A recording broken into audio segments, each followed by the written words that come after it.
Hello friends, welcome to the apps and more channel. మీరు మీ PhonePe account open చేసినప్పుడు కనుక మీకు ఇలాగ అనేబుల్ టు ప్రొసీడ్ అనేసి, అలాగే లాగిన్ అవుదామంటే లాగిన్ ప్రాబ్లం వస్తుంటే కనుక దానికి సొల్యూషన్ ఏమిటి, అలాగే అసలు దానికి కారణాలు ఏమిటనేది ఇప్పుడు ఈ వీడియోలో తెలుసుకుందాము. సో ఈ unable to proceed your PhonePe account has been blocked అని వచ్చింది. సో దీనికి మెయిన్గా అకౌంట్ బ్లాక్ అవ్వడానికి కారణం ఏంటంటే, మీరు ఫోన్పేలో పేమెంట్స్ చేసినప్పుడు మీరు యూపీఐ పిన్ అయితే ఎంటర్ చేయవలసి ఉంటుంది కదా. సో ఆ యూపీఐ పిన్ అనేది మీరు కనుక 3 సార్లు కంటిన్యూస్గా తప్పు యూపీఐ పిన్ ఎంటర్ చేస్తే మీ ఫోన్పే అకౌంట్ అనేది బ్లాక్ అయిపోతుంది. ఫర్ 24 అవర్స్ అంటే ఆ రోజుకి బ్లాక్ అవుతుంది. సో మీరు ఆ నెక్స్ట్ డే మళ్ళీ మీ ఆటోమేటిక్గా ఫోన్పే అయితే ఓపెన్ అవుతుంది. బట్ ఆ రోజుకి మాత్రం మీరు ఫోన్పే ఓపెన్ చేస్తే కనుక మీకు ఇలా అనేబుల్ టు ప్రొసీడ్ అనేసి అకౌంట్ బ్లాక్డ్ అనే మెసేజ్ అయితే వస్తుంది. సో నెక్స్ట్ డే మీరు మళ్ళీ ఫోన్పే ఓపెన్ చేస్తే ఓపెన్ అవుతుంది. అప్పుడు మీరు యూపీఐ పిన్ అనేది మళ్ళీ కొత్త పిన్ అనేది రీసెట్ చేసుకోవచ్చు. సో కొత్త పిన్ అనేది ఎలాగ మనం రీసెట్ చేసుకోవాలనేది అయితే మా ఛానల్లో వీడియో ఉంది. సో దానికి సబ్స్క్రైబ్ చేసుకుంటే మీరు ఆ వీడియో కూడా చూసి తెలుసుకోవచ్చు ఫోన్పేలో రీసెట్ ఎలా పిన్ చేయాలనేది. సో అలాగే మరొక కారణం ఏంటంటే, మీ ఇంటర్నెట్ కనెక్షన్ స్లోగా ఉన్నా కూడా మీకు ఫోన్పేలో లాగిన్ అనేది ప్రాబ్లం రావచ్చు. ఆర్ మీ ఫోన్పే అప్డేటెడ్గా లేకపోయినా కూడా కొన్నిసార్లు ఫోన్పేలో లాగిన్ ప్రాబ్లంకి ఇంకా మరొక కారణం ఏంటంటే, మీ ఇంటర్నెట్ కనెక్షన్ కనుక సరిగ్గా లేకపోయినా, మీ ఫోన్లో మొబైల్ డేటా లేకపోయినా ఆర్ సంథింగ్ అలాంటి ఇంటర్నెట్ ఇష్యూస్ ఏమైనా ఉంటే కనుక మీ ఫోన్పేలో మీరు ఓపెన్ అవ్వడం అనేది, యాప్ ఓపెన్ అయ్యేటప్పుడు లాగిన్ ప్రాబ్లం అనేది రావచ్చు. అలాగే మీ ఫోన్పే యాప్ అప్డేటెడ్గా లేకపోయినా కూడా మీకు ఈ లాగిన్ ప్రాబ్లం అనేది రావచ్చు.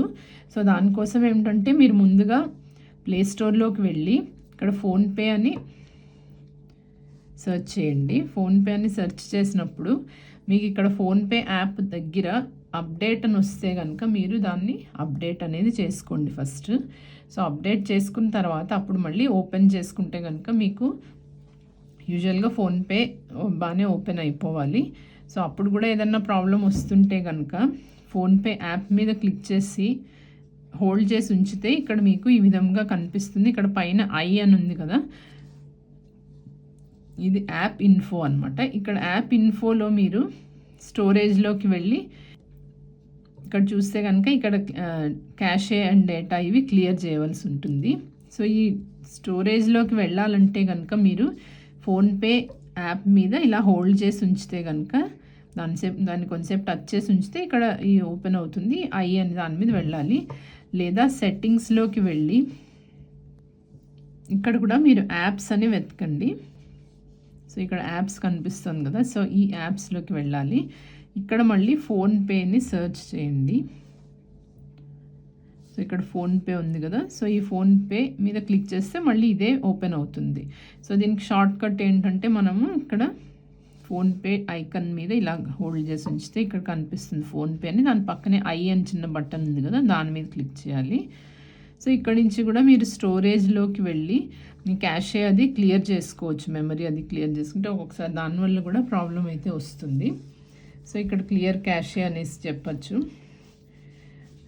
డేటా క్లియర్ డేటా అని క్లియర్ చేసిన తర్వాత ఇప్పుడు మళ్ళీ ఫోన్పే యాప్ ఓపెన్ చేద్దాము.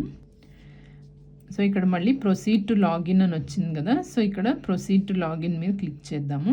క్లిక్ చేసిన తర్వాత ఇక్కడ ఫస్ట్ మీరు మీ 4 డిజిట్ పాస్వర్డ్ ఏదైతే పెట్టుకున్నారో అది ఎంటర్ చేయవలసి ఉంటుంది.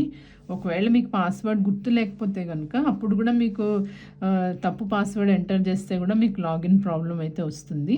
సో ఒకవేళ మర్చిపోతే పాస్వర్డ్ కనుక forgot password try another way అని దీని మీద సెలెక్ట్ చేయండి.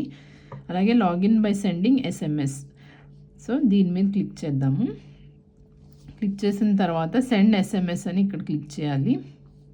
So SMS charges may apply, so ఎస్ఎంఎస్కి ఏమైతే ఛార్జీలు ఉంటాయో అది మీకు అప్లై అవ్వచ్చు, 1 or 2 రూపీస్ ఎంతను. సో ఇక్కడ సెలెక్ట్ సిమ్ కార్డ్, మీకు 2 సిమ్లు ఉంటే కనుక మీకు 2 డిస్ప్లే అవుతాయి. సో ఏ సిమ్తో మీరు మీ బ్యాంక్లో ఆర్ మీ బ్యాంక్ అకౌంట్లో ఏ సిమ్ ఉంది, అలాగే మీరు ఈ ఫోన్పే ఏ సిమ్తో మీరు ఆల్రెడీ క్రియేట్ చేసుకున్నారో దాన్ని సెలెక్ట్ చేయాలి. సెలెక్ట్ చేసిన తర్వాత సెండ్ ఎస్ఎంఎస్ అనాలి. సో ఇప్పుడు మనకి ఫోన్పే అయితే లాగిన్ అయిపోయింది. సో ఈ విధంగా ఏంటంటే ఫోన్పేలో లాగిన్ ప్రాబ్లం వచ్చినప్పుడు మళ్ళీ మనం ఒకసారి మన ఎస్ఎంఎస్ ద్వారా మనం వెరిఫై చేసేసుకుంటే కనుక లాగిన్ అనేది ఈజీగా అయిపోవచ్చు. సో ఇక్కడ మళ్ళీ మీరు లాగౌట్ చేసినప్పుడు కూడా ఇక్కడ మీరు కిందకి వెళ్తే లాగౌట్ అనే ఇది ఉంది. అలాగే ఇక్కడ చేంజ్ పాస్వర్డ్ కూడా ఉంది. సో ఈ చేంజ్ పాస్వర్డ్ ద్వారా కూడా మీరైతే మళ్ళీ కొత్త పాస్వర్డ్ అనేది మీరు పెట్టుకోవచ్చు. మీకు పాతది గుర్తులేదు కాబట్టి ఇక్కడ చేంజ్ పాస్వర్డ్ ద్వారా మీరు కొత్త పాస్వర్డ్ అనేది మీరు ఇక్కడ పెట్టుకోవచ్చు. సో ఒకవేళ మీకు పాత పాస్వర్డ్ గుర్తు లేకపోతే ఫర్గాట్ పాస్వర్డ్ అనేసి ఇక్కడ క్లిక్ చేయండి. సో ఒక ఓటీపీ అనేది మీ మొబైల్ నెంబర్కి వెళ్తుంది. సో అది ఇక్కడ మీరు ఎంటర్ చేయాలి. ఆటోమేటిక్గా అదే ఎంటర్ కూడా అయిపోతుంది. సో ఆ తర్వాత set and new 4 digit password అని వస్తుంది. సో ఇప్పుడు మీరు కొత్త పాస్వర్డ్ అనేది మీరు ఇక్కడ పెట్టుకోవచ్చు. పెట్టిన తర్వాత ప్రొసీడ్ అనండి. So your password has been successfully changed, please login again, confirm అని చెప్దాము. సో ఇప్పుడు మళ్ళీ మనకి లాగిన్ దానికి వెళ్తాము. సో ఇక్కడ మళ్ళీ మనము ఈ కొత్తగా పెట్టుకున్న పాస్వర్డ్ ఎంటర్ చేసుకుంటే కనుక ఈజీగా లాగిన్ అయితే అయిపోవచ్చు. చూసారు కదా. సో ఇలా పాస్వర్డ్ కనుక మనం మర్చిపోయి తప్పు పాస్వర్డ్ ఎంటర్ చేసినా, యూపీఐ పిన్ 3 సార్లు తప్పుగా ఎంటర్ చేసినా కూడా ఫోన్పే అకౌంట్ అనేది బ్లాక్ అవుతుంది. సో మళ్ళీ మనము ఈ విధంగా అయితే లాగిన్ అవ్వచ్చు. ఈ వీడియో కనుక మీకు యూస్ఫుల్గా అనిపిస్తే లైక్ చేయండి. అలాగే మా ఛానల్కి ఆల్రెడీ సబ్స్క్రైబ్ చేయలేదంటే సబ్స్క్రైబ్ చేసుకోండి. Thank you friends.